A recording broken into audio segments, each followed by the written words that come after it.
It looks adorable.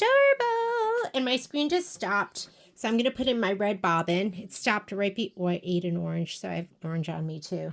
I'm going to go ahead and put in my red bobbin. I had some white thread showing, so I went and cleaned out. If ever you're using your multi-needle and all of a sudden bobbin thread is popping up, then sweep out the area underneath your bobbin tension, which is like right here.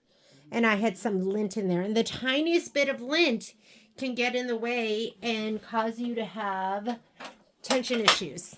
So let's go ahead. We're going to stitch out the very last color. I'm doing an outline of green.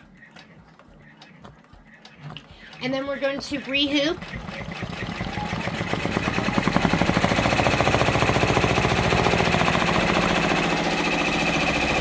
And redo our colors.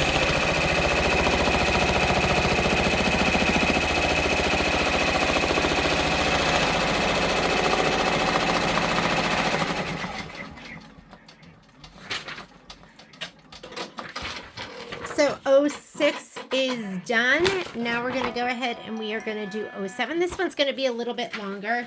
I am going to cut that one off. I'm going to cut that one off, and then we are going to go ahead and rehoop. So let's go ahead and let me take these out of the way. And we got to remember, this is not a cutting mat. So I'm going to leave the hoop on the machine and just take these off. Magnet, magnet. Whoop. Come right out. You're going to be, after we press, you're going to want to go about 1/2 inch from that red, the last red stitch line that we just did. So let me do this like this so I have some space.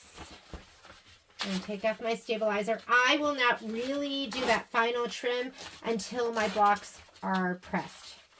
You want to be pressed so there's no shifting afterwards.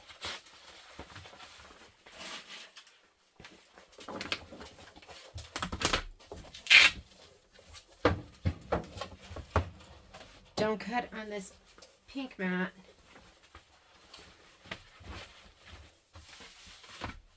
I think if I cut like 3/4 of an inch, then I'll be totally set. Or maybe I'm just going to cut 1 inch away. This is a little mat. Little mat. All right. Gorgeous. So beautiful. This is kind of exciting because this is the kind of project you could just get done in a weekend. So we're going to go ahead and rehoop. Oh, and before we rehoop, let's go ahead and rethread. It's going to make it a little bit easier without everything in the way. I'm going to go ahead and say okay. We're going to go home. I sent this through the cloud. So there's my designs right there. And this next one is going to be the one that has the little bird head. Set, size, nope. Rotate to the right one. Say okay. End edit. I'm going to bump it all the way up. It won't go outside of my embroidery field, but I save all that room down here. And we'll go to color, manual color sequencing. But let's get out all our colors because that's what I like to do. So we need 15's already up there. I'm going to send that to, here we go. 15, the white is up there and it's already on needle number 7. 2 is 1900, which is up there and that's on needle number 10. 3 is 1730, not up there. Where did I put my colors? Oh, 1755. Oh, actually, 1730 is there. It's on number 1. Number 4 is 2113, and that is on needle number 8. And 1921 is on needle number 9. So I can see them. I don't know if you can see them, but they're all up there. So I'm just sending them to the needles that they need to go to right now. So that was number 5.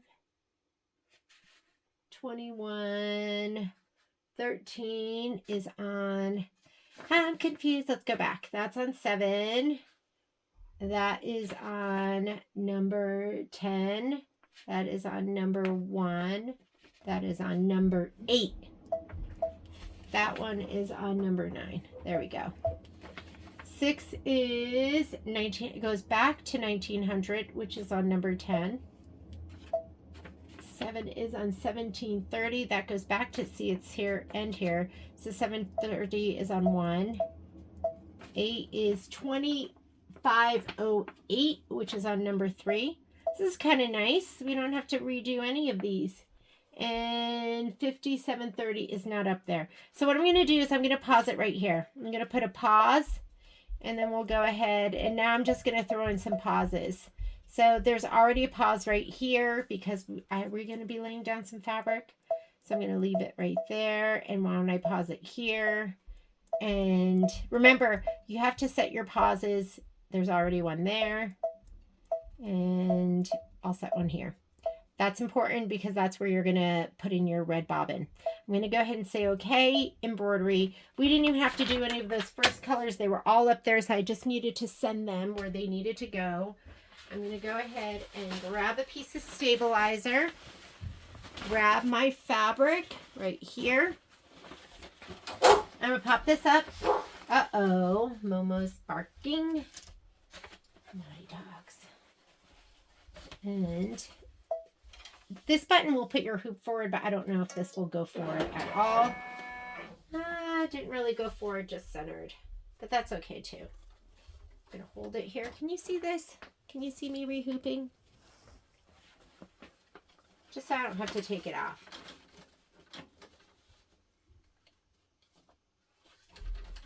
I'm going to hold that stabilizer in place and just move my fabric. Moving my fabric. Ooh, ooh. And I could have gotten away with 11 inches for this, but not for my the bigger hoopings that go in my 8-inch hoops. For those, I need the full 12 inches, and that's why I cut it 12 inches. So that's a little big right now, but that's okay. Better more than not enough, right? I'm going to pull this down a little bit. There, that looks good. And my stabilizer. Hang on. You don't need a lot of stabilizer here because it's not a super heavy stitch count. Not like some of the others. Okay, that looks good. I have enough fabric to hold it in place.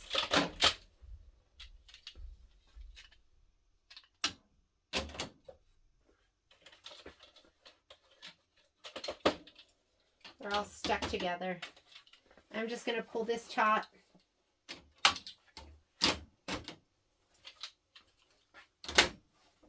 think we're good. All right, we are rehooped. So you can rehoop right here without having to take it off.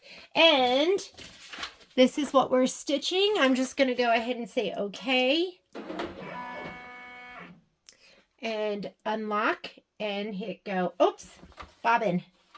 Let me make sure I changed back to white bobbin. No, I did not. I have my red one in.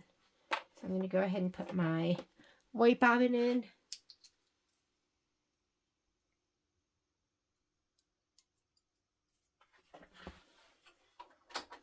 And this looks like 92 minutes of stitching. And it's so beautiful. The colors are so pretty. All right, I'll see you back here in just a little bit.